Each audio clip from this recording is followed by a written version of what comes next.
All right, everyone. Hello and good evening to everyone. Welcome back to the Juice Radio and Talk Show. Listen, we are ready to have this conversation. Does real love exist in celebrity marriages? That's a question, not only for celebrities, for other individuals as well. But we're going to touch on some bases here. I've got Pastor Michael Norman joining us tonight, and we're going to get into his great book, 12 Things That Ruin Relationships. I'm going to play my intro, and we're going to be right back to have this in depth conversation. Welcome to the Juice Radio Talk Show. Welcome to the Juice Radio Talk Show. Welcome to the Juice Radio Talk Show. Welcome to the Juice Radio Talk Show. Reality TV, church reviews. Let's talk happy love and marriage lifestyle. Come and talk with us. Come and share with us. Come and laugh with us. Come on and pray with us. Regina Clovis, special guest. You should be following your lead. Bless. Subscribe on YouTube. Listen on podcasts. We live on IG and Facebook. This episode is sponsored by Truth and Triumph Ministries. All right, everyone. Welcome back to the channel, the Juice Radio and Talk Show. Listen, I'm so excited to have this conversation tonight. I have got the wonderful, fabulous Pastor Michael Norman in. Listen, he is going to give us some relationship advice, and I know it's going to be wonderful. Pastor Norman, look at me putting your name all together. Sometimes normal. What? Pastor Norman, thank you so much for being here. And I also would love for you to do this for me. Please thank your wife. I know she's out on vacation, but also thank her. I love doing that with couples because, listen, when people give their time, they're taking away their time from their spouses, even if she's on vacation. So when she gets back and when you talk to her, tell her I gave her a great big thank you and shout out to her as well. Well, she would have been here. I'll make sure, but she would have been here tonight. But it's not my daughter, her birthday. They're actually celebrating her birthday there, and she wanted to, one thing led to another, and now she's gone. I love it. Well, how are you doing this evening, Pastor Norman? I'm doing great, actually. Doing great. Thank you for asking. Thank you so much. Would you tell us a little bit about yourself? Sure. As you said, my name is Michael Norman, sometimes known as Pastor Mike. I hail from Orlando, Florida. Oak Ridge High School graduate, right here in good old Orlando. Yes. All right. Yeah. And spent all of my life. I grew up in the church. I often say almost at the church. And I started out as a young musician at around the age of 7 years old. Started and became a church musician. That led to radio. Radio led to meeting my wife. My wife led me to doing ministry. I went from in broadcasting. She was in broadcasting as well, as a matter of fact. But the short story is I met her as I was fulfilling my obligations as a radio announcer. And she heard me on the radio. She said, I listen to you all the time. Yeah. But the strange thing is that when I met her, she was a guest speaker because, like I said, I've been playing organ and piano for all my life. So I was playing at a church and she was the guest speaker. And I was so impressed with her, till I left the realm of appreciation somewhat into lustation. but Lord brought me back. And so we got a conversation going after service. Next thing you know, listen, 3 months later, we were married. 3 months. I ain't, well, I was about to say, tell me I ain't good, but actually, I got to thinking about it. They say the way to a man's heart is through his stomach. And I always, buffed that. I said, that's just myth. Until I like 5 years after being married, it was like the Lord said, she gave you the first time she met you, she gave you a meal. I was like, you know what? She did. See there? This might have been a setup since from the go. I don't know. She knew. She knew it. Man, she was like, I'm going to get this thing right. I know one thing for sure. Women don't do anything by happenstance, okay? That's all I'm going to say. That's all I'm going to say about that. I believe we're planners with purpose. That's what we are. Absolutely. Absolutely. Let's say hello to everyone in the chat. Thank you so much, Lady Virgo, for being here. Thank you so much. Hey, Aaron, thank you for being here as well. Remember to please click that like button, that subscribe button, and that share button in the chat, you guys. Hello, Latoya.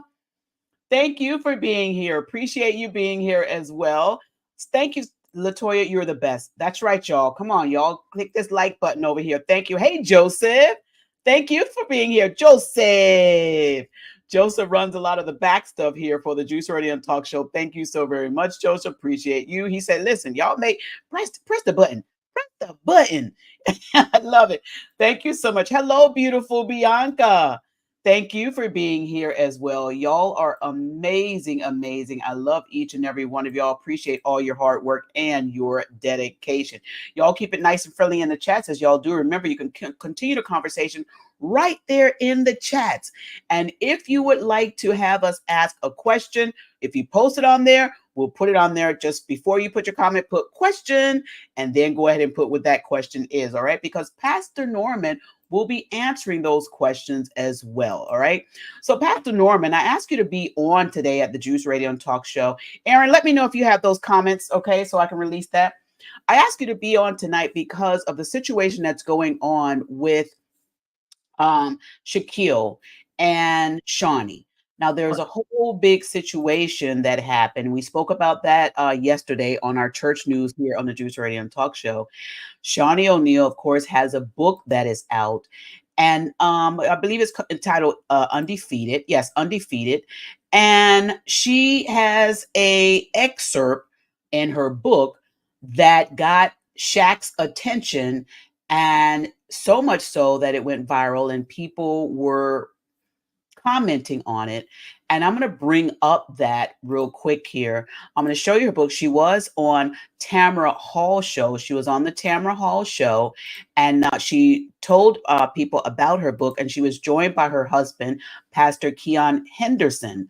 Well, the whole interview was really then at that time taken over by Pastor Keon Henderson's viral video that went out regarding the young lady at church in the choir.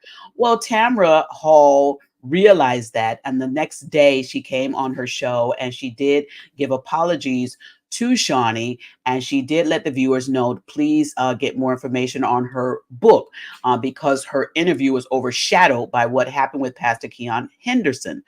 Well, in this book, Undefeated, people are talking about this because Shaunie had an excerpt, and I'm going to share what that excerpt is because people were having conversations. Go ahead. Go ahead, Pastor. Oh, no, I wasn't saying anything. I'm listening. I'm Oh, intrigued. okay. Yeah, I'm sorry. That must have been my computer picking up on something. All right. So here, this is the clip here of the excerpt that went out.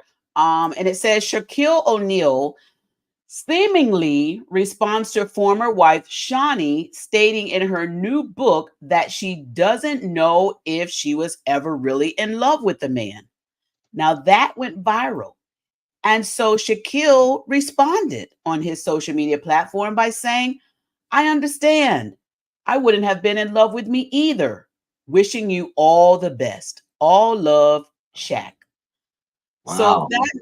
that brought us to this whole conversation. People were saying in the comment section and questioning, did she really love him for him? Or did she love him because of what he could provide for her? I'm going to pass it over to you, Pastor Norman. Let me know your thoughts on any part of what I just said. Well, I kind of see both sides of the issue because, but one of the things in my book I talk about is this concept of love. Now, as a child, you ask your parents or your friends, how do you know when you're in love? And you probably would get either no answer, or baby, I don't know what, I've been trying to figure it out myself. Or, when you just get this warm, fuzzy feeling, your palms get sweaty and you stumble over your words and you get goosebumps. And I said, well, that might be love, but it could also be a heart attack. You just might be having a heart attack. So we, we can't tell the difference. So, Oh, so goodness. so this concept is a very elusive one. However, I draw a lot of my position on what it was in antiquity, and as it relates to our people from African culture. The whole concept of love had nothing to do with sweaty palms, heart pitter pattering, or goosebumps and things of that nature. It had everything to do about aligning families together. It was Mhm, about bringing families and how that they would be better together than apart. And so the determining factor as to whether or not your daughter and my son could marry depended upon the family relationships and the dynamics between the two families. So when we talk about romance, that by and large is a social construct that has been perpetrated upon the man. No, no, I'm just kidding. But it has been promulgated through fairy tales, Snow White, Cinderella, Sleeping Beauty, and it's perpetuated this idea that there is someone for everyone and you will live happily ever after. And so, after mhm, hearing that for hundreds and hundreds of years, and Hollywood puts it on the big screen and with through rom-coms and all types of romantic stories, so mhm, it further perpetuates this idea that you have to have sleepless nights, that it's hard to eat, you lose your appetite if when you found this, and those are not necessarily positive reinforcement concerning what is supposed to be love. It's kind of mhm. like that. You remember that what was that one of the rhymes we used to do about when we were kids? Rockabye baby on the Oh, treetop. yeah. When When the wind blows, the the cradle cradle. will rock. When Yes. the bow breaks, the cradle will fall and down will come. And we think, isn't that just a The cradle beautiful and all. melody? And it's a tragic tale. The baby lost his life. So so when we talk about love, well, at least from my perspective, I've grew to the point where I take a more biblical approach in the sense that love is an action word. It's not an emotion, but it's Mhm, an act. It's a decision based on prerequisite. In other words, the love chapter, First Corinthians in the Bible, First Corinthians 13 says, "Love is patient, kind, doesn't keep a record of wrong," and all that sort of thing. So when you know these particular adjectives and you yes. decide, well, okay, I will decide not to be a nitpicker, not to be a rebel rouser, a negative Nancy, or any of that sort of thing, if we're going to be in a love relationship. So it's kind of really gotten a real cloudy, experience when we're talking about it. It's kind of nebulous and it's difficult to really pinpoint when you look at it from a cultural standpoint. Right, Yeah, right. And I think what a lot of people have to understand, like you said, you have to go into this really wanting it. What do you want? And I think what happens in some of these relationships, especially celebrities, I'll say, some people go into these relationships looking for what they can get out, but never looking for what they can pour in. right, right, So that fairy tale relationship sometimes that you spoke of is usually one-sided because the one person is saying, I want to get everything from them, but they're not saying what they want to give. You speak of Cinderella when with this fairy tale with Cinderella. Cinderella, she lost her shoe. Was she the one that lost her shoe? And he said, okay, she's gonna find a shoe, she's gonna get the prince. Well, then people say, well, she's the only one she came to it with her slippers, and then she even lost those, gave those back, and came as she was, just herself, her 100% self. And then she got all the riches and fame and everything that the prince had. The right. part that I love about that Cinderella story is when she changed back to her true self of who she was. Mhm. That's why she was able to. And I think a lot of ladies, what they do is they forget to take off the shoe. And I hope you got what I'm saying. I'm And picking up what you're putting down. and they stay in that pretend mode. Hmm. So when the prince realizes who they really are, he's no longer trusting them, no longer happy with them. and feels as though, I don't want to make this work anymore. So a lot of the ladies, they're looking for the prince, but when they get them, are they getting them based off of their true and real selves? Yeah. Well, when in our culture as African Americans, we put a premium on keeping it real. Mm, We don't like fakery or anything that's fraudulent. At least mm-mm. that's what we say. Right. But we have to take a deeper look at that because if again, I have to restate that love is not an emotion; it's a decision, right? Mm-mm. Because your emotion wax and wanes. It's up, down, in and out. That's it. The idea that you fall in love is self-descriptive, that it's out of control. If you Mhm. fall into something, it by design is unintentional, right? So so Yeah. it's just a set of circumstances that happened that I fell head over heels in love with an individual. And so Mm, I take a little more practical approach, and I kind of align with the Shawnee in this, that mhm, when you look at your life and what kind of life you want to have for yourself, for your children, and for their future, mm. you've got to pay attention to who you align yourself with, who you marry, Right. because Yeah. that's supposed to be a lifelong proposition, right? Mhm. Yeah, how many times have you fallen for the guy? Now I'm gonna date myself, but the women used to love the dudes with the bow leg. He fine, he's bow legged, Did but you go there? I I told you love I it. date I myself. love it.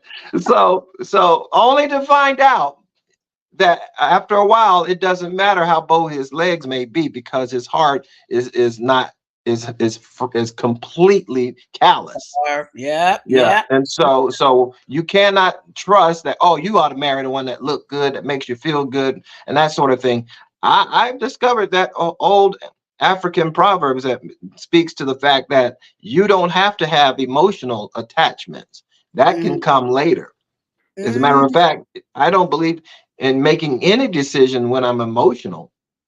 Oh, That's probably the worst time to make a right. decision. To make a take a temporary situation and make a lifetime decision. Mm. We can't take something that's temporary and try to apply it for a lifetime. And so I always, one of the things I tell my daughters particularly when they were teenagers growing up, and they were getting close to that time when I would allow them, okay, you can go on one date this year. Choose wisely. Choose wisely. Yeah. So I would tell them, number one, make him angry, mad as quickly as you can. Ooh. As quickly as you can. Then you'll see how far he'll go with his anger. Is he out of control? And like they say, when they show you who they are, believe them. Mm. Don't try to rationalize it. Well, he was just going through, or he was just having a bad day, or I can love him. He hasn't had love. His dad wasn't there. And you know how we rationalize and we stay in these toxic relationships thinking Mm. that it will change over time. Well, Mhm. at some point, we're going to have this discussion about mental health, because you can't keep doing the same things over and over expecting different results. Mhm. Mhm. Yes, Mhm. absolutely. And a lot of women need to pick up on that and realize that, because they keep saying, "Why do I keep attracting the same guy? Why do I keep going after the same guy?" And they're repeating the pattern, is what you're saying. Right. Yeah, because they make themselves available to those type of guys. See, Mhm. and I'll be transparent with you when it comes to. I've got two daughters, beautiful. They're Mhm. beautiful, and Mhm. so of course I'm very protective over them. Of course. Yeah, Mm. and so I found out that. Listen, I want you to know. I want every one of your boyfriends to know that your dad is crazy. Okay, he just got out of prison. He's still on probation. So Not true. whatever works, right? I, if you don't have the fear of God, I'm going to give him the fear of me. Okay, so, so either way, he gonna have some respect here. Oh my. So So you tell them make them mad, and then tell them yeah, that you're in. Okay. So so okay, that we gives got you a the plan. parameters. It lets you know how far they will go in their anger and their rage. So if they reach out to hit you, put hands on you, that lets you know you're not going to change him. Okay, so it's Right. time to move on. He's Mm-hmm. not the one. Yeah, I think a lot of people, when they are dating, they are fearful of going to that angry time or that angry place with a person. So the first date, they would never think, I want to make them mad. But you suggest otherwise. You say make them mad as quick as you can. As soon as you can. Because I mean, what's the worst thing that can happen in the context of a relationship? You'll have this time of intense, felt we call it intense fellowship, where you're arguing and you're bickering with one another. And in my book, one of the chapters deal with you don't fight fair. In other words, when we do argue, you're fighting to win rather than to resolve the problem, and as Mm. such both become losers. I mean, so when you understand that I want to see the worst of you as soon as I possibly can. And Okay. so when I if it's you're the type where you may be perhaps passive aggressive, and you don't talk after a heated argument, then you go silent for days and weeks. Oh. That's equally detrimental to the relationship as well. You know, that Mm. sort of thing, or you carry grudge and you just let people know I'm mad, and I'm gonna let the whole family know. I'm gonna let the whole neighborhood know, that kind of thing. So these are things I say again, get it out in the open as soon as you possibly can. Then you can make a more, because that's the worst that you're going to deal with. Everything Mm. else, the love making, the passion, the sensuality, that's easy. That's Mm. not an issue, you know. Okay. And a lot of times that's what traps people in the relationship that's toxic, because they bonded so emotionally It's hard that they to can't detach. think rationally. It's hard for them to detach because they played nice the whole time. So Mhm. I'm getting what you're saying. And I'm having a different, change of thought too, because when I think about it, now my husband, he's not a mean guy at all, but he's Jamaican, and if you take him there, he gonna show you He'll that, take you all the rest of the way. and back again if you have to. Yeah. But I did not ever see that side of him until years after we were married, because it takes a lot to really get him to that place. Yeah. But when I saw it, it was almost a little fearful, because I was almost like, whoa. But because I had known him all that time and he hadn't gone there, it was easy for me to be like, okay, let's talk about this. Yeah. But I think what you're saying is really valid, because in my case, thank God, I didn't end up with a guy who was abusive or anything like that. But a lot of women, when they are playing nice the whole time and not seeing the signs of any anger, and then when it comes, they don't want to get out, but they need to get out. They really do need to see that side of the man, because sometimes they get so stuck in it, they're not only not wanting to leave the relationship, they're fearful of leaving the relationship. Absolutely. Yeah. That could be very detrimental to women to I do. have I have very tragic experiences with friends of mine who's lost loved ones because Mm, of this type of quote unquote love. This love that just hurts, that hits and shoots and cuts. That wow. love does not hurt. It does not. Yeah. It And not. so that's one of the passion that I have to kind of help people who are considering getting into relationships.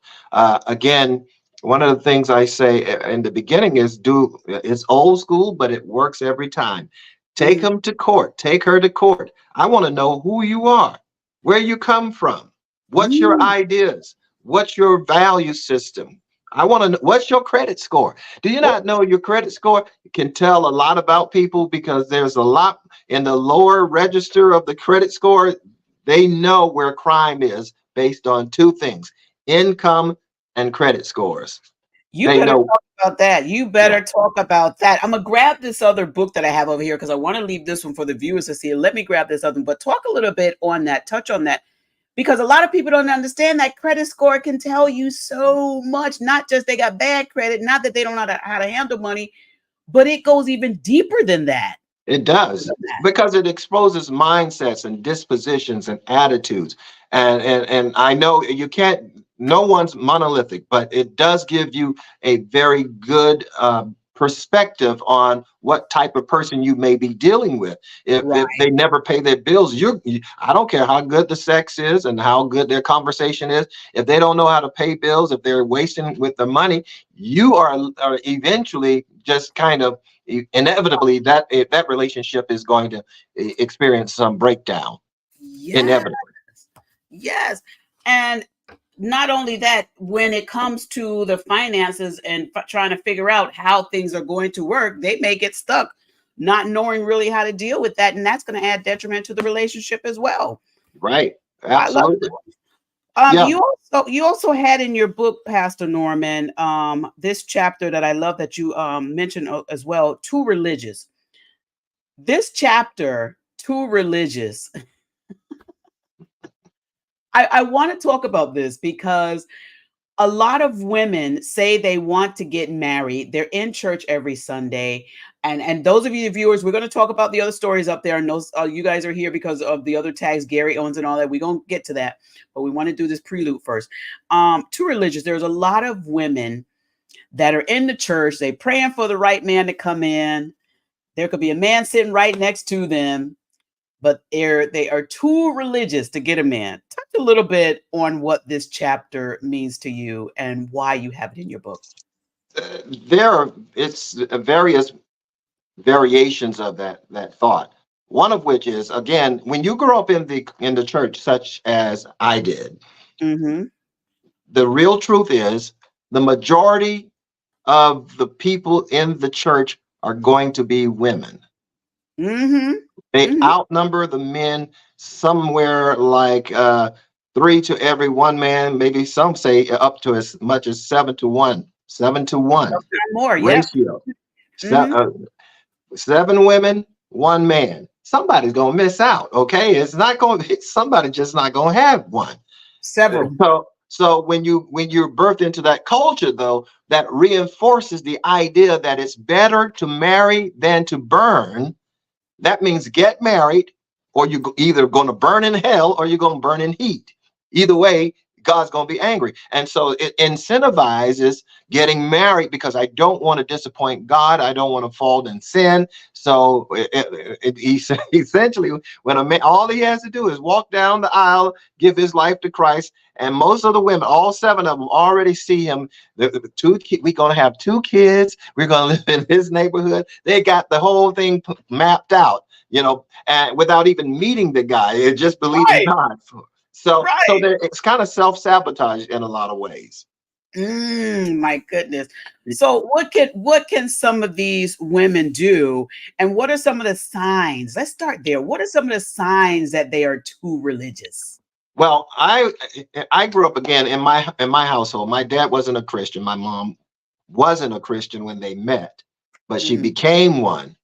But they're before Christ's life, they were party, they liked dancing, they liked going out, they had a lot of things in common. Unfortunately, I shouldn't say unfortunately, but my mom went to a revival, got saved, and it broke the dynamics of their relationship because they just took away my wife. And where she used to respect me, and we used to have fun together. We used to spend all our weekends together and things of that. Now, all she does is go to church. And then she comes back and tells me I'm the sinner, that I'm going to hell because her pastor, who's another man. See, a man does not see the pastor as a man of God. A man sees the pastor as another man. Yes, you're right.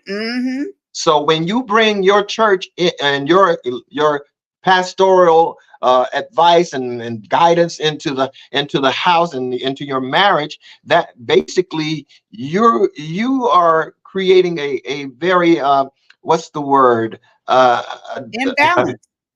Well, it's worse than imbalance because it's a form of adultery, because when you come back to your husband and tell him, well, Pastor so-and-so said this, that you should be doing this and you should be doing that, all you're doing is building resentment in your husband.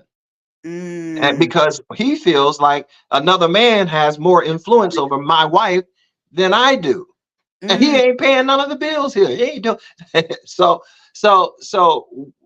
that's one aspect of being too religious, because you're spending too much time with God. I'll tell you this: in Mm. my marriage, I got turned on to God. Like I said, I was born in the church. I went to church, but I always say I was near the cross. I didn't pick it up, but I was near the cross. So, so, when we got married, my wife really inspired me to get serious about my relationship with God.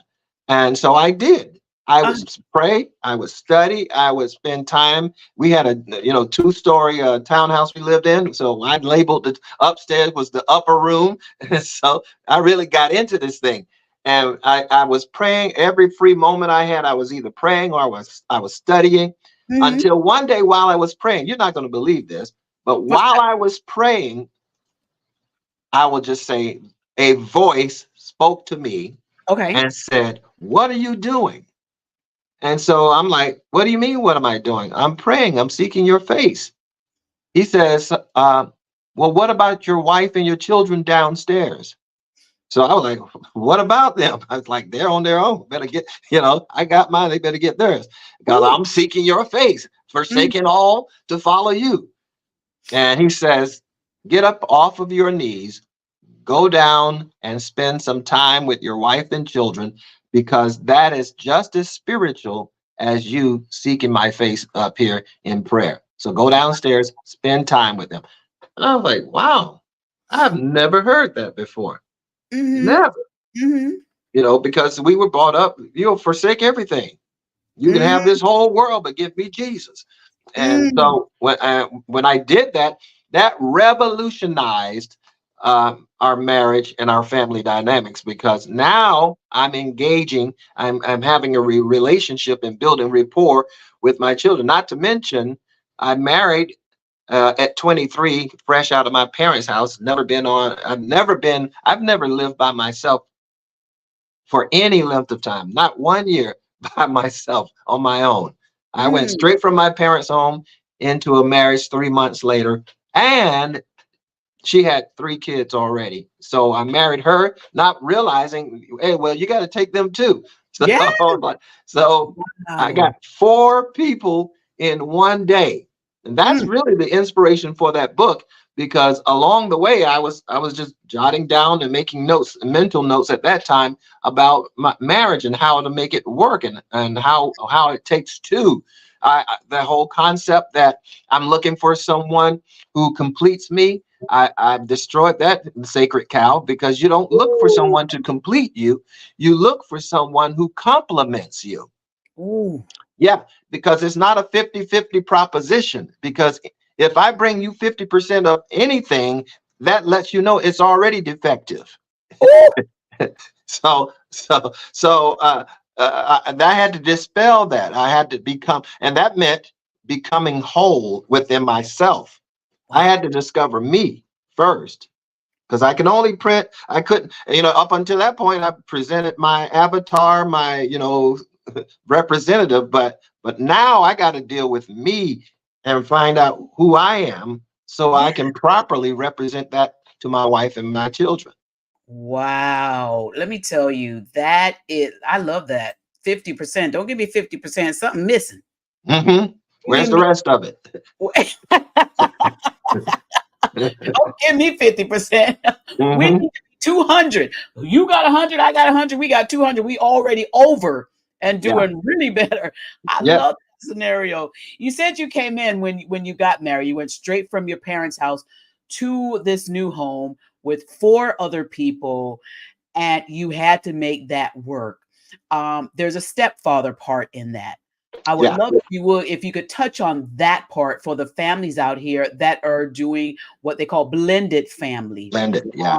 How were you able to do that, and did you have any um, events or things that took place where you really it wasn't comfortable? How did you Oh, deal with that? Well, when I met my wife and we got married, the we affectionately we call him the sperm donor, but Oh, but he was not in the picture at all. And okay. which for a 23-year-old man or kid, I was like, Right. perfect. That's some drama 23. I don't have to deal with. He's not Right. around. That works for me, And but as they grew up, um, they wanted to know in their own lives why they weren't good enough for their father to be in their Oh, lives. And yeah. so they wanted to go. We were in Miami. He lived in Baltimore area, Maryland area. And so they came of age where they wanted to know answers. They want answers to some questions. Right. I'm skipping over a lot of episodes, but this Yeah. one stands out the most Okay. because it affected me the most. Because Mm. right about the time the oldest one, now she had a son, he was 11, but the next was 4 years old, and the one after her, the youngest, was only like a year old. Wow. So we got a whole lot of dynamics going on here. But so Okay. that's one of the reasons why I was kind of glad that they weren't involved, because that I'm 23. I don't even know what I'm doing. That's a But lot. they got of age to where they wanted answers to why they were rejected, to answer that void in their own soul. And that thing broke me and made me, I've never been so offended in my life. I've Why? never been so angry because, again, I had to be somewhere in my 30s, maybe mid 30s at that point. And I felt like I gave everything I have to you, my money, my time, my Speak the space, truth. my love, Mm-hmm. everything. Mm-hmm. And then you turn around and you tell me I want to go and see my dad. I am your daddy. Mm-hmm. Who took care of you? I literally wiped your bottom. I provided food. I put clothing on your back. I took care of you and your mother, everybody. And Mm-hmm. then this is how I got offended. I'm like, hey, this is how you want to treat me? You're speaking for a lot of those fathers that Yeah, were in that same position. yeah. And but you know what happened? What that? Again, this is why it's sensitive. It's good to have a relationship with God, because Mm-hmm. when I can't calm down just a little bit, that same voice came back to me again and said, well, if you do not let them go and see their father, you will become the adversary in their life. They Wow. will resent you, because then you will look like the one who stopped them from going to get answers that they needed from their father, which would make him look more Good. concerned about them than I would. So he says, you got to let them go. Otherwise, they're going to resent you forever. So I Wow. was And okay. wow. But there's a happy ending to this story. So, so I let them go, bought the tickets, sent them to Maryland to go and do whatever you need to do. If anything go down, call me immediately. All Amen. right. Mm-hmm. Okay. So I want you to know I'm here for you. Don't feel threatened. Don't feel intimidated. If you need me, call. That's Okay. right. That's right. So after this, long story short, they went there and visited, had some time there. Like the first day they got there, like an hour or so later, they were like, "Can we come back home?"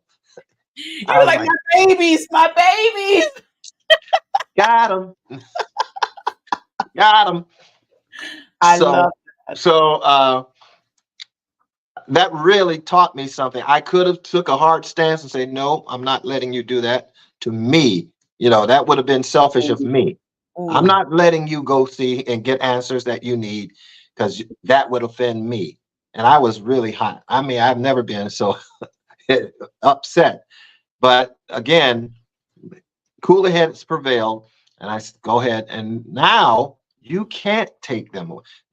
My daughter's like, this is my dad. Yeah, we got another one up north. They call another one up north. But this is my dad right here. I love And I didn't have to raise a hand or finger. I didn't have to. I never maligned him. I never talked evil about him ever. that's right. It was a non-starter. He was a non-factor as far as I was concerned. Right. So because of all of that, and yet my willingness to allow them space and time to either they could have left me and said I would prefer to live with him. Uh, Yeah. I had to give them space for that, and they Mhm. made, fortunately for me, they made the choice to come back and be with us. I love that. Now you resonated with so many in the comments. I left this particular comment on the screen here because I want to address it. Bianca says, "You're relating to me more than you know, Pastor." And I that's why I like on my channel here, the Jewish Radio and Talk Show. I'm what the church calls I will flow. We could have the thumbnail to say one thing and God to say something else. He knows how to draw and attract to get his word out there. Mhm. And so I love that we're flowing in this. And Bianca, I'm going to say also, even a conversation that you're having, I'm thinking about the same thing, but my husband, because he married three. When he and I got married, I had two young children. My son was at the time, I think, about 4, and my daughter was about 9. And so he had to deal with a lot of like what you were saying, and to have the thought of I've done all this for you and yet you want to go with the word one who wasn't doing it for you. And my husband had the same revelation as you as well. You have to allow that child the opportunity to experience for themselves, Mhm. because if you don't, you will become the enemy of that child simply because you withheld. Yeah. But if you release, allow them that opportunity, by the grace of God, they'll come right back. My children, they're grown now. They're 27 and 32 now, whatever that, and they all they know is him as their dad, and he will Yeah. fight tooth and nail as their father. Yeah. Um, and that's that love that they have for them. But I love having conversations like this because there are those rough patches. And other men, thank you, Holy Spirit, other men out there in the world need to know when you're dealing with a blended family that even though you're blended and you may have these situations where you feel like, hey, I'm doing all this and y'all not respecting me, you're not even caring for me. We need to have these conversations with one another because they need to know how to deal with this. They need to know how to get through it. They Yeah. need to know how to make it work. Yeah. And withholding because maybe you're angry at the other gentleman because of maybe some conversations that were had. But is it right for the child to not be able to, like you said, in their when they get older, to be able to go and experience for themselves? And a lot of times that would break that mindset of the child that, hey, you're holding me from something that I need to Right. be around. And Yeah. sometimes it does work. Sometimes it does work because in my household it worked, thank God. My ex and my husband, they get along great. And my son was the one that put that together. He says, I want both of them to come to my football game. And he was playing little league flag football. And his father did not want to have any relations or any dealing with my husband. He at the time he was like, listen, I just want to pick up my son. And my son said, Mom, I'm going to make it work. Now, mind you, at the Come time on. he was only about 5 years old. Wow. He said, Mom, I'm going to make it work. I'm going to get them together. And he had been trying for 2 years. And it came a day that he had his little league football and he says, Mom, I want both of them there. And I said, well, let's see what we can do. And he made it work at 5 years old. They both came and he came to the stands and my son, he ran off the field. He says, Mom, you see what's going on? And I said, what's that? He says, they're both here. They're both here. And he was so excited about that. That's So through that, and I could have blocked it. I could have said, no, I don't want you here. Or, my husband could have said, no, we don't want you here. Or maybe, his dad could have said, no, I don't want to come. But when you give the child the opportunity to experience, it will work out with God in it. And yeah. so I love that you said that. So Bianca, be encouraged, be encouraged, be encouraged. I love this. So Absolutely. young men need to have this, need to hear this. Thank y'all so much for these beautiful comments. So I'm gonna get over here real quick. You had this part that I want to talk about as we dive into these celebrities. This your chapter, I think it's chapter 3, dishonesty and deception. I No. want to dive back into that one, dishonesty and deception. I could not get off of chapter 3. Chapter 3 in your book, 12 things that ruin relationship, is really, really good. And I think a lot of time this is what happens with a lot of these celebrity relationships. So as I go over here to chapter 3, I highlighted something that you wrote in your book, and if I may, I'd like to read that. Would that be okay? Absolutely. All right, great. So it says, having a dishonest and deceitful character will ruin your relationship, because relationships are built and must be maintained on mutual trust and effort. I Absolutely. highlighted that because going back to some of these celebrities and some of these stories that we're going to talk about here next, and we'll get you to chime in. Tell me a little bit about this particular chapter, chapter 3 in your book, Dishonesty and Deception. Well, that's obviously the antithesis of honesty and integrity, Mhm. because honesty and integrity are the building blocks of any relationship. And without those, there is no relationship. Hey, Vaughn. And the whole concept of having a rapport or relationship with someone who's not forthcoming, who's not transparent, you know, I have a saying, when it comes to communicating, there are four things you need to recognize and adhere to if you're going to have effective communication. Four things, one of which is what you say, the other is how you say it, the third is how you look when you say it, Oh, and number four is where you say it. oh, So all of those things help to build a healthy communication. But if you're deceitful and you're not being forthcoming, then you're already sowing seeds of destruction in your marriage, in your relationship, whether it's platonic or romantic. mm, Anything built on mistrust or distrust is inevitable. It's going to fall apart. It's going to destroy and self-destruct in many cases. So what has to happen is truth, in most cases, this is not everything in every situation, but in most cases, when two people meet for the first time, that's probably when they're the most deceptive. That's, I mean, strangely, oddly enough, that because they're putting their best foot forward. They're mhm. trying to show you the best parts, the shiny parts of their personality and everything that looks good, while pushing down and trying to conceal the bad parts. You Right. know, so and that's understandable, but that's one of the reasons I say that you have to get in the habit of courting. That's old school, but it means investigate, because Mm, they can only keep up a facade for a certain period of time.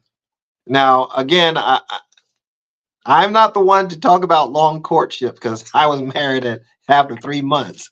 But here it is, 36 years later, and we're still doing it. We're still going at it. Okay. So a lot of what I learned and what my wife learned, uh, we learned in the on the job training within come the on. context of our marriage. There's Mm, several dynamics that, again, with my wife and I, she's my senior by 9 years, mm, and so she's of a different generation. mhm. We're both baby boomers, but I'm the last of the baby boomer years. 1964 is the last of that baby boomer generation. Mm. So I'm actually kind of more of a millennial than a baby boomer, but Okay. I claim baby boomers because that's like the best That's generation. cool. That's cool generation. Yeah, yeah, we've got all kinds of inventions. We're the innovators. We're still, the songs that we wrote back then are still popular now. Even in spite of sampling and all of the stuff.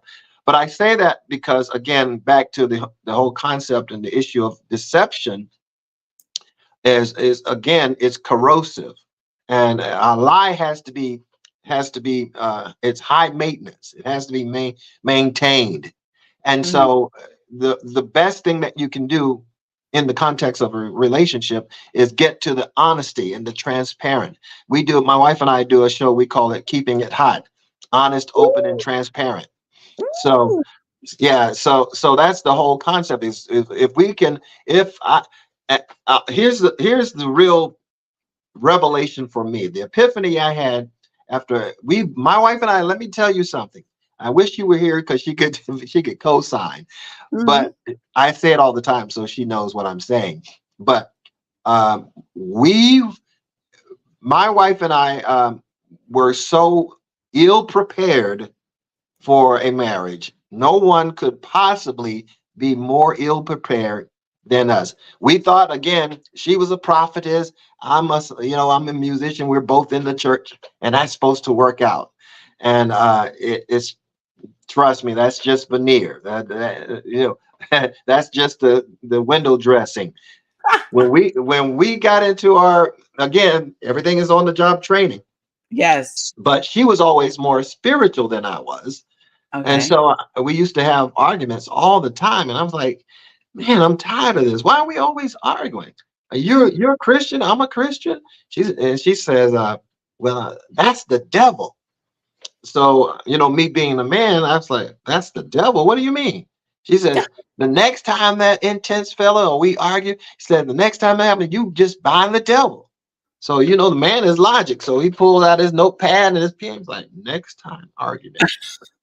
I was the devil. Got it. And I put it back in my back pocket because she's more spiritual, so she should know, right? Oh my So goodness. inevitably, that time of intense fellowship came right back around like it always did. And I remember, oh yeah, Oh. flip to that page. There it is. I bind you, devil. Boy, you should have saw it. My wife looked like her head did one of those Exorcist 360. Like her voice changed, like, who you calling a devil? And I was like, wait, that's not how that's supposed to go. Wait. I mean, wait. And I was like, rip this page. That's We don't want that page.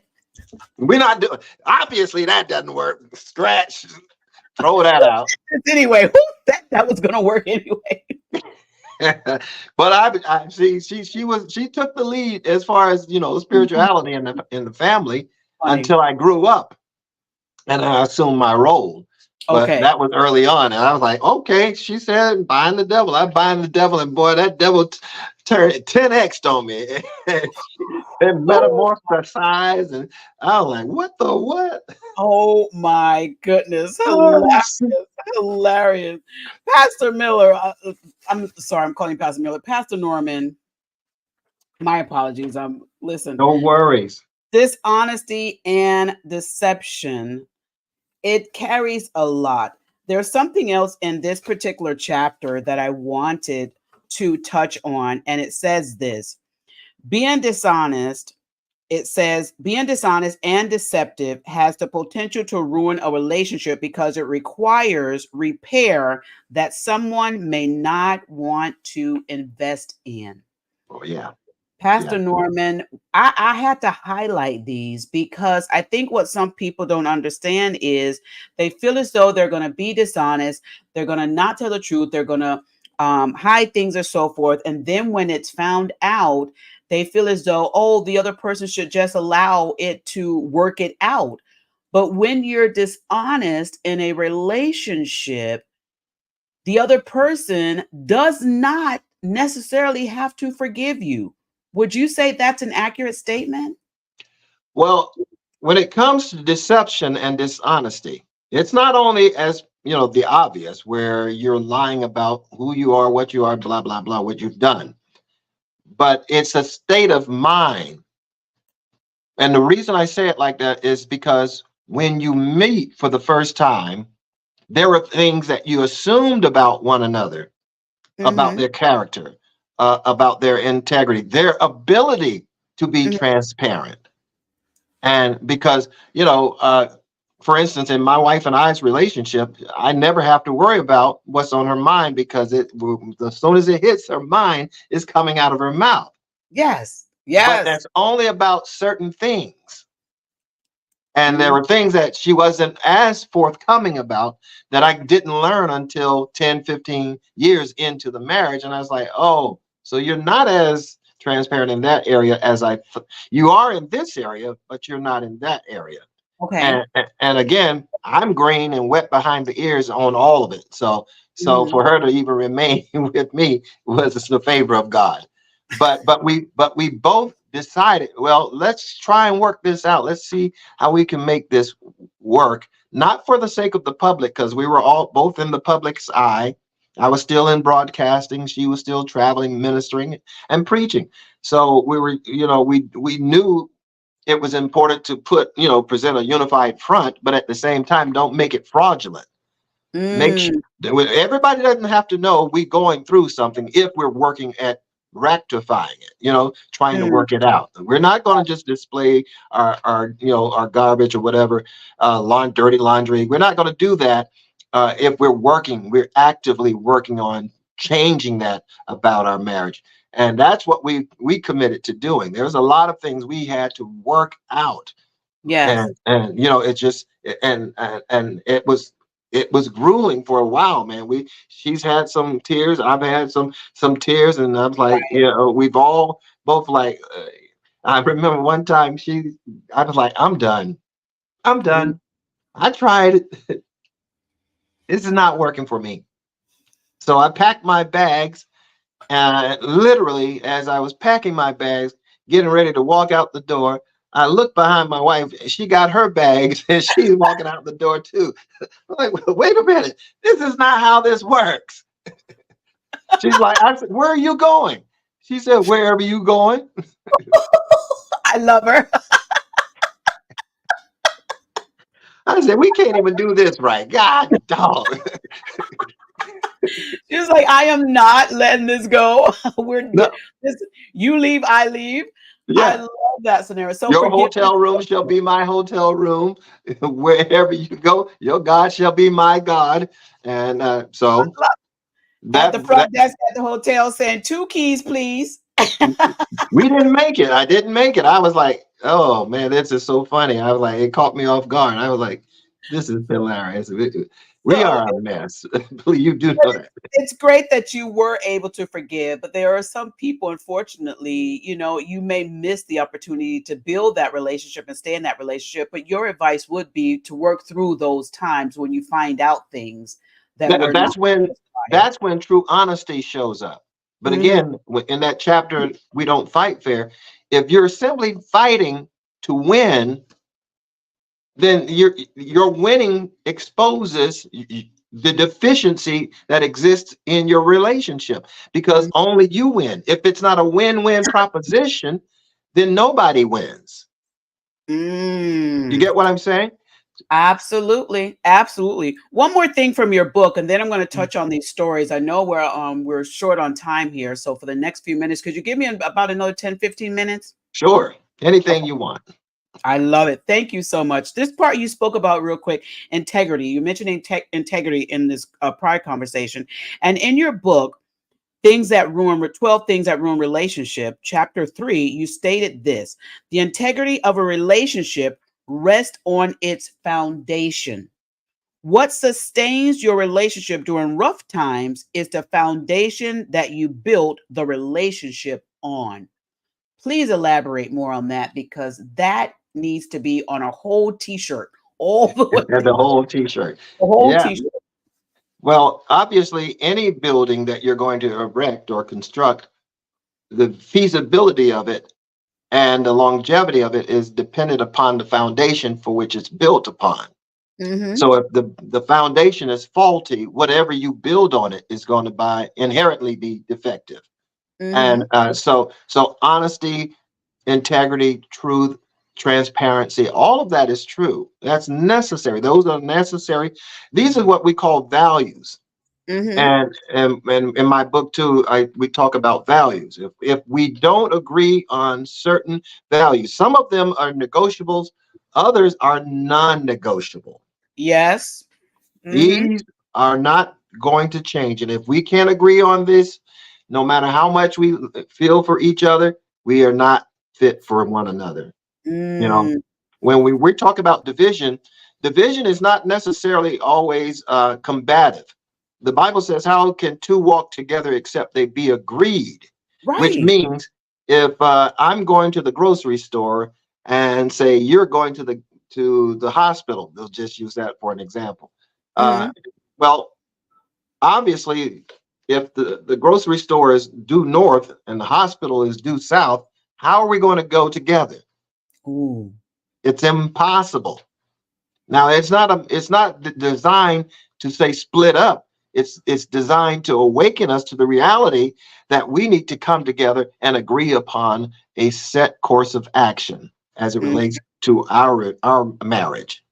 We need Mm-hmm. to do that. And once you do that, then the power of agreement comes in, and whatever you bind on earth is bound in heaven. You got supernatural divine backing when two. That's why I believe the adversary hates marriages the way that he does, Yeah. because you gain this favor, you gain this power that couples have that individuals don't necessarily possess. That you can anything that any challenges that come your way, you could fight through it together. Yeah, Um, where that two or more comes in. That's the right. powerful part of the marriage, that two or more. I love that. The part that you have here also, just to reiterate, it says during rough times, that's the foundation that we usually build your relationship on. And that's why it is good for relationships to go through tough times to be able to build better for the future. So to have never had a fight, to have never had an argument, to have never had a disagreement, to have never had a tough time, sometimes is maybe saying that relationship is not as strong because you don't even know what you can get through because you never went through anything. I mean, if you know somebody like that, I'd love to meet them, but maybe they should be on your show.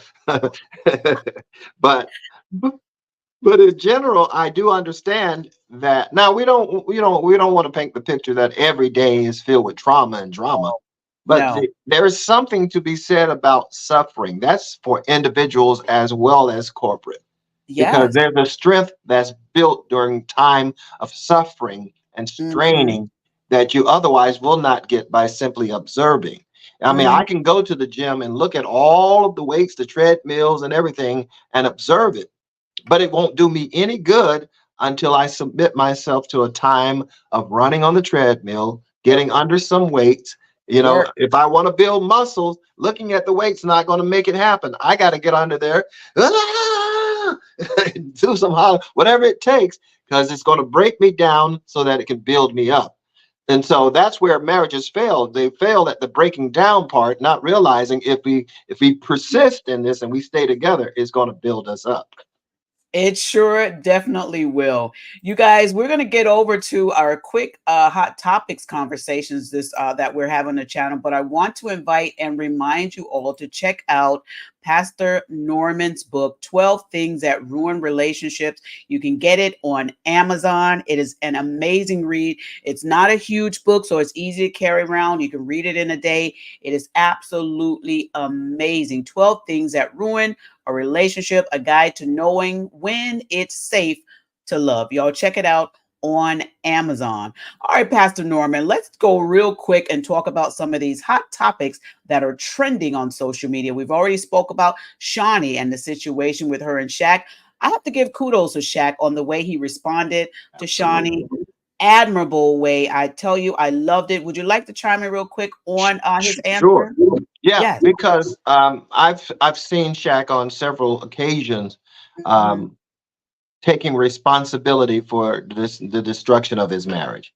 He literally stole Shawnee's thunder over the last couple of years, because he's been saying for the last couple of years that I've seen him that it was me. I destroyed. I had a beautiful family, beautiful wife, and I destroyed it. Yeah. So for her to come along and just kind of amen what he said, yeah, it is kind of your fault. I don't know if I ever was. Some could take that as salacious, but at the same time, again, I have to tilt my hat to Shaq that he owned up to his part of his causing the marriage to fail. So, I've got nothing but respect for him on that. Although I Listen, just saw a picture of his new 21-year-old, I was like, whoa, come on, Shaq. are we mad at Shaq though? Are we mad at Shaq with the 21-year-old? Well, I think Shaq is he's if I'm thinking correctly, he knows good and well that this 21-year-old young lady is not bringing anything to the marriage substantively. Unless she's already a multi-millionaire, because Shaq is already probably a billionaire by now. So she's not bringing anything to make that marriage uh, better in a financial way. So clearly he knows, you sign on the line, dotted line, and we'll move on from here and just have a good time, because she's a child, 21 years old. I don't even know if I would let my daughter date a 52-year-old man if she was just 21 years old. I'm not sure I would even if he was a billionaire.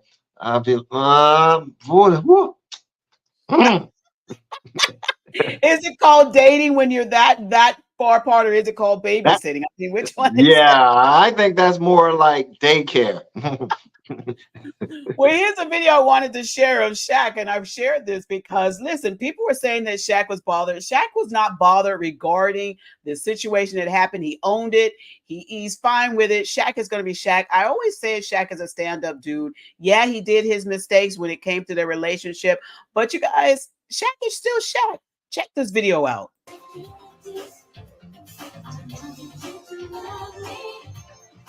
He's just having a good time. Now he loves to dance, and he is going to challenge Charles Barkley. Check him out.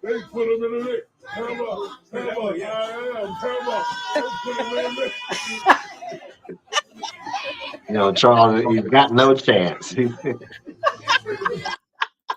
No, No I chance. ran that.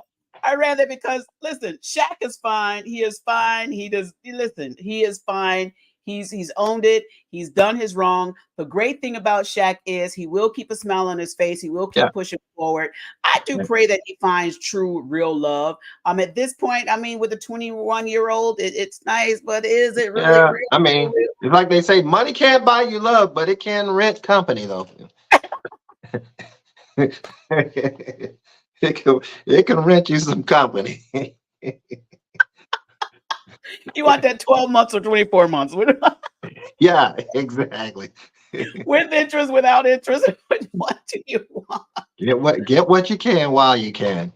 Now, that reminded me of Tiger Woods. He was in a similar situation there, but Oh, yes, we got Tiger. Let's talk about Tiger. We've got Tiger up here, too. Go ahead and talk about Tiger while I bring up this clip. Go ahead. well, most people already know about Tiger's indiscretions and shortcomings in terms of his marriage, but he Mhm. married a nice little Danish girl, and she was the babysitter for his kids. But obviously, they found love and got married, but not realizing that not Shaq, but Tiger was not ready to commit. So Mhm. obviously, long story short, she finds out. She goes in a fit of rage. You know the old stories, the whole Yeah. stories about her. And but Mhm. she was ready to just get out of the marriage, leave, and just go home. And she got a Mhm. call from her mom, and her mama said, "Baby, listen, if you give him another 2 more years, you can get a bonus check." when you, Don't go yet, girl. yeah, don't walk out just yet. If you can Don't just go yet. stay, give them another year or two, and you can get whatever you need. And that's exactly what she did, because and I think she was more upset that not that he was, that he cheated, but it was who he cheated with. It was like, I think it was a waitress over at Waffle House, at the Waffle House. Come on, dude, really? I know if I were her, I think I would feel some type of way. Like, you mean to tell, if you're going to cheat on me, I need to be able to say, yeah, I kind of see it's wrong, but I kind of see yeah, I get it, I get it. Oh my goodness. I still remember this as it was yesterday when we saw it on the news, and so many people were saying, "Oh, Tiger Woods, he crashed his truck in front of his house, and the window looks like a golf club went through it," and they were speculating that somebody had done this, but never thinking that it was his wife. And I told my husband the moment I saw this, I said, hold on now. I said, this looked like a wife done gone got mad. I said, that's what it looks like to me. She done got mad, something I'm happy. My husband's like, no, she would never. And the next day, I believe it came out. Wife was the one who took that golf club to the truck. I tell you, Yeah, what she I tell turns you. out she was in it. She was in it for real, for real. But he wasn't ready for that kind of thing. Now, here's the thing. It's allegations. It says moments Tiger Woods' ex found out about he cheated and smashed car with his golf club. She hurt him in more ways than just one. She hurt the car, wrecked the car. She took the golf club, which we know Tiger Woods probably did not have any cheap golf clubs, and she Right? smashed his image. She smashed his image because before this, everybody was thinking he was a great guy. What can Yeah. we learn from this story? What can we learn We can as learn. We can learn this. See, I said it earlier. A woman is intentional. Everything she does is very rare that it just happenstance. When she mm-hmm, does or says something, it's with a certain intent in mind. So mm-hmm. this is why when a woman cheats on a man, it hurts him more because he knows she's serious about leaving him. But what I in my book I talk about how that for a man, sex is not the highest form of devotion for a man. It's more Okay. it's more biological than it is devotional. Okay. Oh. So when a man says I'll have sex with you, it does not mean that he is committing himself to you. But for a Oh. woman, when she her highest display of love and devotion is to give her body. Mm-hmm. That's the highest form of love that a woman can show. So they Mm-hmm. get it confused that when a man does it with her, that he loves her just as much as she loves him. Not so. But Mm. so that's why a man can cheat and say, but I'm not leaving my wife. I'm not. Yeah, we can have this tryst as much as we want, but I'm not leaving my wife because he Mm. knows I'm committed to my wife. But if a woman goes out, oh my gosh, she go, because he knows she ain't coming back. She is not coming back. All right, so part of this article here regarding Tiger Woods back in the day, it actually says that the waitress, we thought she was a waitress from Waffle House. It says here that Woods had a month-long affair with a New York nightclub hostess. She was a nightclub, so we're going to do a correction. She didn't work at the Waffle House. This one was a It was nightclub. well, no, he had several of them. Remember, he Oh, had he had several. more. Okay, Yeah, here's the nightclub hostess here. Here she is here. And so we got to learn from this, Tiger Woods. And yes, scratch your head, Tiger Woods. You messed up. You messed up, Tiger Woods. But I'm hoping that he has got it together. All right. So I let's think go he over settled here down. because I hope he has settled down. Let's go over here because Gary Owen, the comedian and actor, is trending right now. He's trending right now because he was recently on Club Shay. And he did an interview with Club Shay. And Gary Owen has taken a lot of heat because of the conversation regarding his ex-wife. And Club Shay, Shannon actually was talking to, Gary, and he's like, "Oh, you got a new set of twins." And so this whole conversation, of course, hit social media. The ex-wife, of course, heard about this interview or maybe saw it, and she responded, and she wasn't happy with some of the things that Gary said. Gary also mentioned in the interview that he is no longer having communications with the ex-wife and his older children. And a lot of people had a lot to say about that. So Gary addressed that on Club Shay, but he also addressed it on his own channel, and I'm going to share that, and then we'll have a conversation quickly about that as well. Let me go ahead and bring this up. All right, so here we go. Here, let's make this wow. And here's what Gary had to say.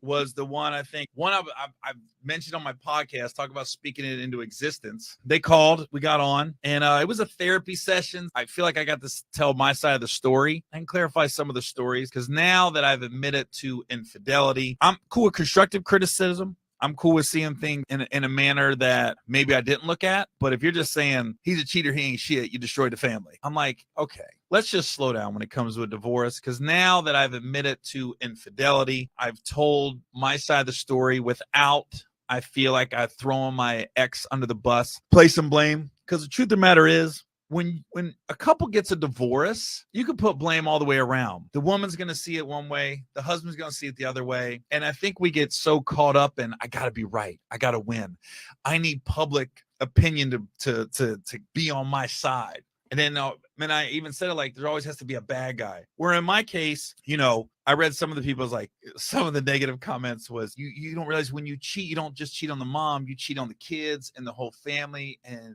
how, no wonder the kids don't want to mess with you. They go, you destroyed the family dynamics. What I could say to that is, if people really listen to what I'm saying, I wanted the divorce. Wasn't the first time. There's 3 times in our marriage that I asked for a divorce. Wow. And the last time was the last straw 3 years ago. And as a guy that is cheating in the marriage, we were no longer intimate like we should be, as a husband and wife should be. It was the classic having sex on your birthday or a holiday. It wasn't how it should be. Yeah, I own my infidelities now. I got no reason to lie anymore. Yeah, I do have twins. Don't have to lie about that. That happened after the divorce. It wasn't during. I didn't get somebody pregnant while I was married and then I want a divorce. That's false. So all that happened after. And today, as I'm recording this, I got a vasectomy. Well, that means there won't be, if any other children show up, call them Jesus. This is the Immaculate Conception. Let's dive into this real quick on Gary. He said a few things there. Some of the things he said, I wanted to pay attention to in the relationship. Now, he was cheating. He named he claimed his infidelities, but then he went right around and he blamed it on the lack of sex in his marriage. What would you say to men or couples that are dealing with that? Because as couples do get in the older you being in your relationship longer and longer, the sex does not really stay. And sometimes, like, people like Gary feel as though, hey, what would you say to couples with that are dealing with something like that? That's a difficult thing. I would say make sure you go into counsel, get some counsel or therapy first and foremost. Before you even, the whole D word starts to be thrown around, let's invest in some time of therapy and work out some issue. Because in Gary's case, I saw some of the show on Shay and on Club Shay, where he talks about his father wasn't there. And he didn't have a good relationship with his stepfather. Right. So he had no guidance, no overseeing it, no one to show him how to do life. And he basically learned on his own. So he said himself, his greatest fear was that he would turn out like his father, whereas he didn't like his father. He don't want to be in a position where his children won't like him. And by cosmic but destiny, or some sort of destiny, they turned out that the dynamics that he had with his father is now with him and his children. It's a strange thing. However, in the context of a marriage, sex it's important, obviously. But again, I think that the longer you are together, the less important the sex becomes, because if you don't like one another, that's going to start taking precedent. If you're just tolerating them for years, and I used to wonder, why do people marry? They stay married for 20 and 30 years, and then all of a sudden they get a divorce. Man, you might as well just ride it on out. I mean, you're on the backside of life right now. Yeah. But as I've gotten older, gotten a little wiser, a little more experienced, I see why it happens. It happens because by and large, most of the time they stay together for the sake of the kids, so as to protect them from any negative or traumatic encounter they may have as a result of the divorce. Because, there's no winners in a divorce. Nobody actually wins, no matter what you get. So in his case, he talked about it. I mean, I applaud him for being as transparent as he was. I would, since he has been, and if his ex has anything to say against it or to prove against it, I would say, come on the juice and talk about it. We would love to have you. We would love to have you.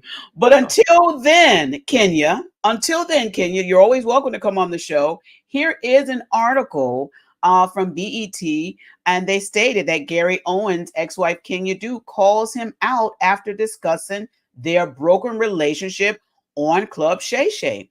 She said the exes were married for nearly 20 years after they decided to divorce. And she had here, this is from her social media page.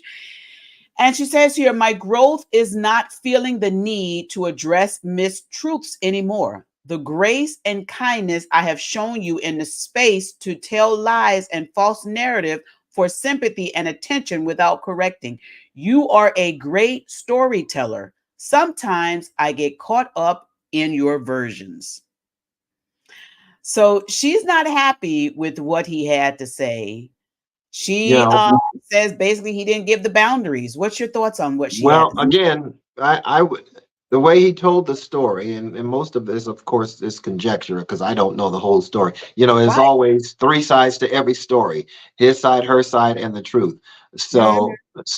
But I thought he was as careful not to trash or throw her under the bus as he could be. So, Mhm. I felt like he was being as honest and as transparent as he possibly could be without demeaning anybody else within the context of the family. So, I have to respect that. And if she disagrees, then, one of the things he was saying is that they won't communicate to him. They won't talk. Right. And he's not saying he had an opportunity to say that his ex-wife turned the children against him. He's like, I'm not going to say that. I'm not saying that.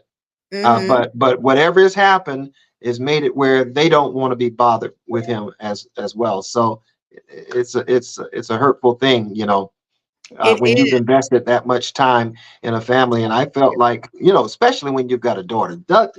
I don't know any daddy that does not love his daughter. Now he could do with the, oh, that's my son over there. Okay.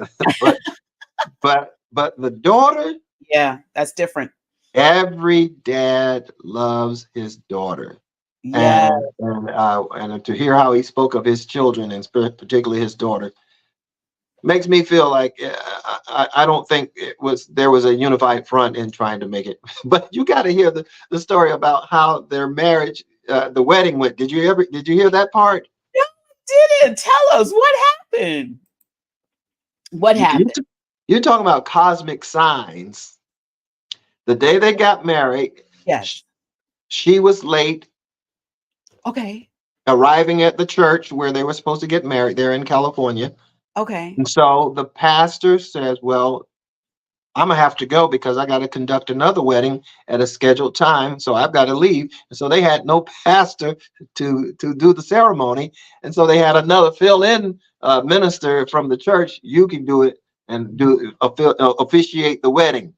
And then from there, from there, it says that at the, what's it called after the wedding, the reception. Yeah. At the reception, so there, how they wait out in the lobby for them to announce, welcome the new Mr. and Mrs. blah blah blah. Yeah. So they was wondering, why are they taking so long to introduce us? We've been standing out here for a while, only to find out that the cake that they had for the wedding, the multi-tier cake, the person who baked the cake or was bringing the cake into the room, into the lobby, or into the place where they were having the reception, and fell and dropped the cake on the floor. So they were trying to pick the cake up and clean up the floor before they bring them, and hopefully they don't notice the dents in the cake. So All the signs. yeah, All the signs. Oh my gosh. Well, I guess they didn't listen to it. Yeah, Oh yeah, my goodness. Well, she went yeah. on to say this. She said, Gary, she said, it has been 3 years. I'm always kind and cool with you. I purposely never make it awkward. I never bother you. I have given you my suggestion on the situation, but you don't respect their boundaries, which is why you discuss this again on social media. I don't know what else to do to help you. Always wishing you well. Well, she wished him well, just like Shaq wished Shaunie well. And I don't know. I thought his video, Gary Owen's video, I liked it. He took ownership. I mean, I did not like the part where he was blaming her for the sex. I did not like that part.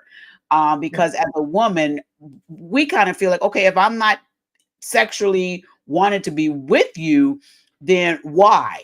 I'm just because you're my husband doesn't mean I automatically want to do it. Something has, and usually with women, is the emotion, the attention, the Right, affection. Something is right, missing right, for us right. to be like we in withdrawal mode. But Mhm. he also mentioned this. He said that he had asked her for a divorce 3 times. 3 times. And so that lets me know, Gary, that's probably why you weren't getting any, because you kept bringing it up. And You so, can't expect, yeah, you cannot expect to have sex with the one. By the way, can we get a divorce? You and know, right after we make whoopee or something. No, it does not work that way, you Gary. know. It doesn't. Mm, It doesn't. mm. All right, real quick Well, on this one, for the people that are out there, and I want you to relate this to your book. How can your book help these women? Gilbert Arenas claims that NBA players pay their girlfriends as much as $60,000 a month to ensure their discretion. So he's saying that these NBA players are paying women to keep quiet about their relationships. And he says this is a whole thing within the NBA. What would you say to a young girl who's out here taking part in this? What would you yeah. say to them? Well, again, I feel for any celebrity, whether they're athletes, professional athletes, or actors or whatever, because it's very difficult to find someone who respects and loves you for who you are, not for what you do. So Right. that's a difficult task in and of itself. I know a few celebrities, and they live a very guarded life because they never know why someone is coming into their life. And Hmm. and most of the ones we've known has already or has several bad experiences with people who they thought was in the relationship for for the sake of the relationship, not for trying to get something out of them. So they live a very guarded life, and so it's sad. I feel more for the athlete, even though they I'm not saying they're angels, but I understand it's difficult when you're worth $40 million, $60 million, and everybody knows your name. They know your stats. They know where you. My daughter was telling me about the difference between our Nubian sisters in the college ranks when they go to the universities. Yeah. Our Nubian sisters Hmm. versus our Caucasian, Yeah. Karen and Becky and the rest of them. They go in with two separate mindsets. Ooh. We keep it real. If we don't like you, we don't like you. We don't care what you make, how Mm, much you have. But mm. Becky knows your stats. They know your high school number, how many points you scored.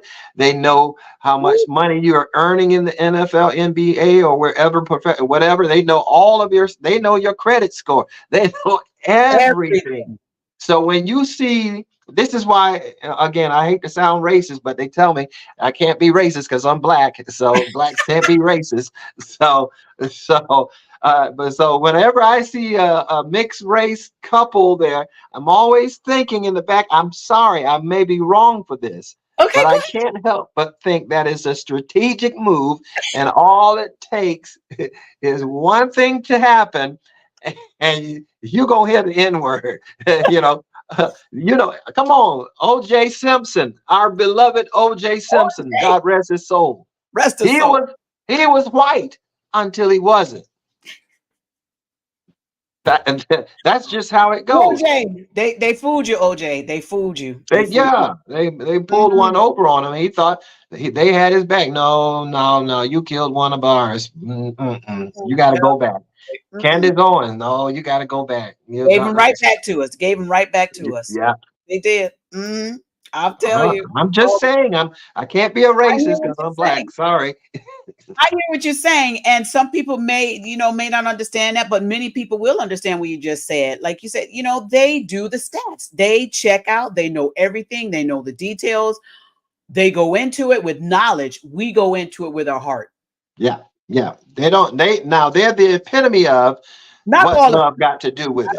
them. Mm-hmm. Yeah, Mm-hmm. they it's not an emotional thing for love is not an emotion for them in that context. It's Mm-hmm. about provision, legacy, and what can be provided for us, And on a certain level, I get it. It means my daughter. I want her to marry someone who's successful. I want both of them to be. Yeah. But and I tell them all the time. Well, he doesn't have a six pack. Well, you can go to the gym. He makes good money. Go to the gym with him and There help you him work out. You help know, them get there. yeah, Wow. I that kind tell of you. thing.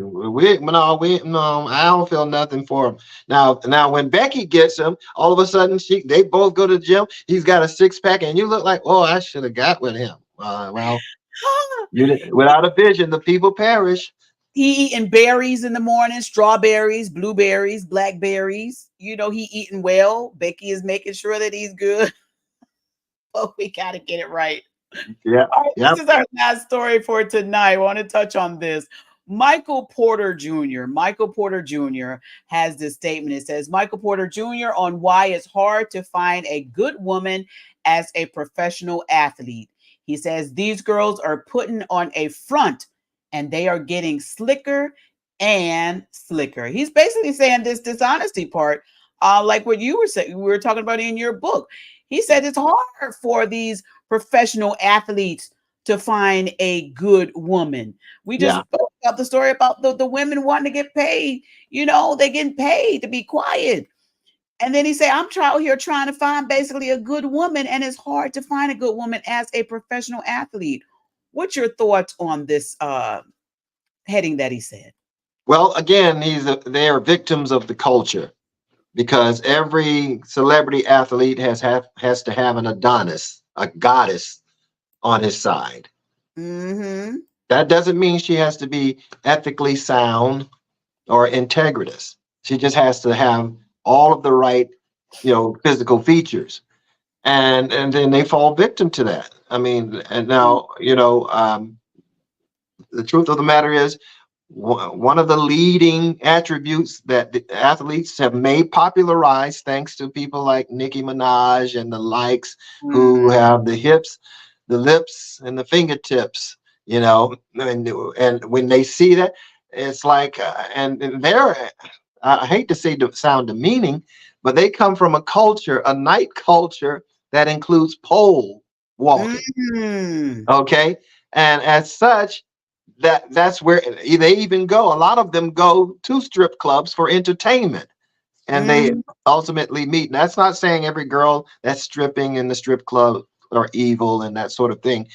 But again, by and large, when that's what you're attracted to, most of them come from a lot of times from very meager, beginnings. So their only way is to do this pole thing. It doesn't say anything to their character, and so as such, it's a trade-off. You want something that's superficial, because I just did a thing on my book for Instagram. As I like, well, truth of the matter, you're not going to be fine forever. Everything that's up north is eventually going to move down south like everybody else does. Show so, does. I'm a witness.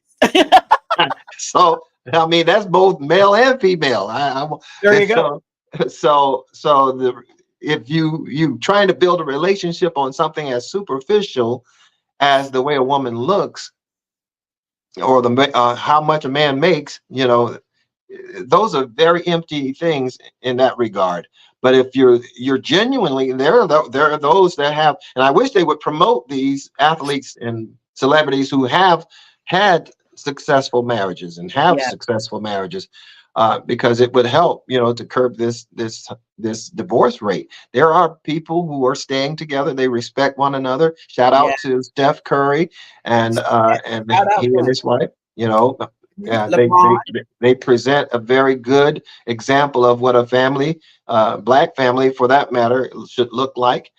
Hmm. So, but when you're in these situation where you've got to NDAs, you got to pay them off and that sort of thing, you have to ask yourself, is it worth it? Is it worth it? Is it Yeah. worth it? Well, Michael Porter went on to say this in this article. It says, before breaking out in high school basketball, Porter Jr. was homeschooled and enjoyed a strong and loving relationship with and between both his parents. On a recent appearance on the Pivot podcast, MPJ explained that his parents are the blueprints for what he is looking for.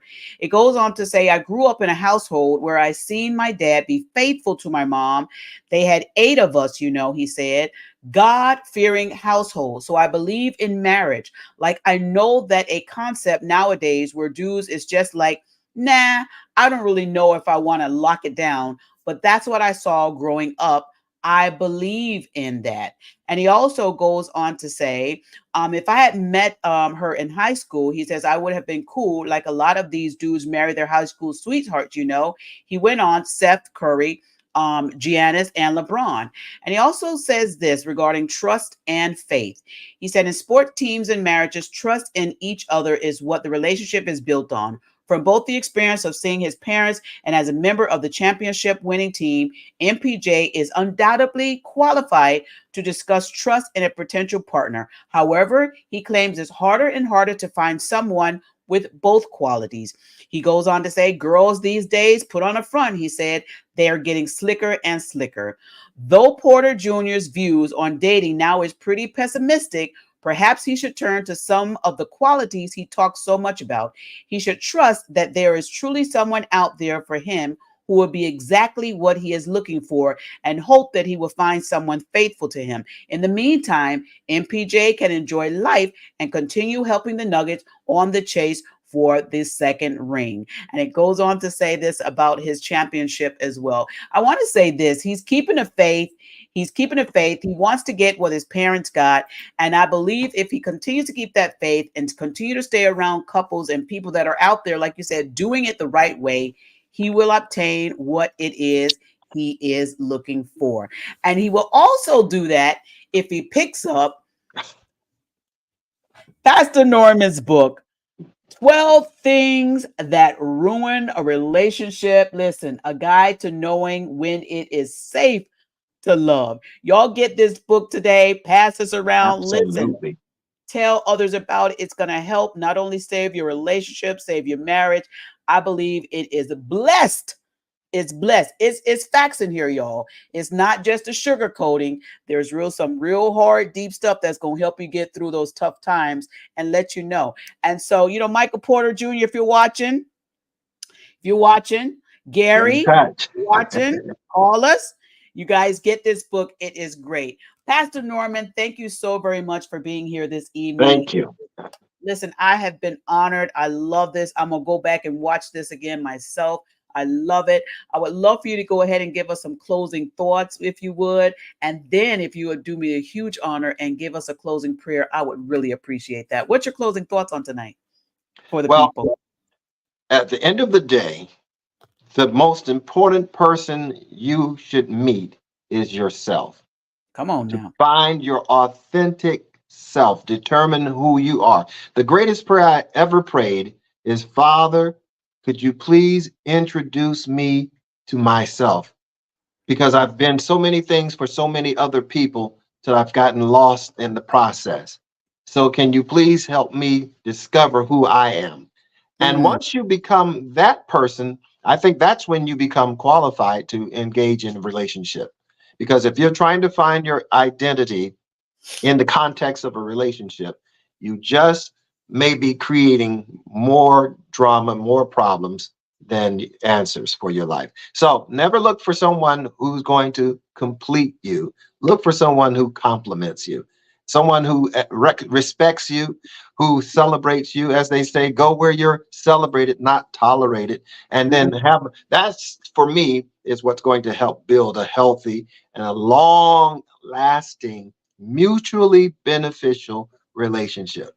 But again, it starts with you first. So as they say, me first. If I can find me, then I can introduce that person to you. I love it. Come on now and introduce them in truth. Yeah, And truth and honesty. Find yourself, your true self. Thank you, Holy Spirit, your true self. Pastor Norman, thank you so very much. You guys, you've been watching the Juice Radio and Talk Show. Listen, you guys, if you have not subscribed to this channel on our YouTube channel, if you're watching this on one of our many other streaming platforms, please come on over here to our YouTube channel. You can just go over there to YouTube, type in the word The Juice Radio and Talk Show. There are several other programs out there that says The Juice. We are the only radio and talk show. Look for the red mug and microphone, and you know you have the right channel. Pastor Norman, let's go ahead and pray. And listen, pray for these couples out here and also for absolutely. the individuals as well. And again, thank you so very much for being here. I am always honored when you Thank you. join us on panel. Thank you so much. I've enjoyed it thoroughly. Thank you so much for the invitation. I do want to pray for those who are threefold people. Number one, those who are married, Yes. those who are divorced. And I often speak to this divorce issue because I have to remind divorce people that God, while he hates divorce, he still loves divorcees. Come on now.